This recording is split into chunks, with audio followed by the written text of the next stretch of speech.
Oke, ini ketemu dengan Dani Gondrong ini.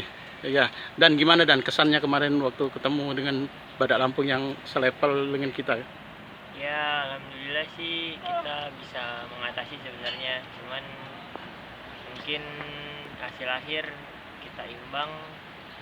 Ya, itu sih yang harus kita evaluasi untuk kedepannya supaya lebih baik lagi. Tapi kita sempat ketinggalan dua itu ya, walaupun pertama terus susul lagi itu Dani ngelihatnya gimana itu Dan? Ya, ada sebabnya sih. Yang pertama mungkin keputusan wasit, terus ya mungkin kalau emang dianggap cuma alasan ya salah satunya itu sih. Apanya?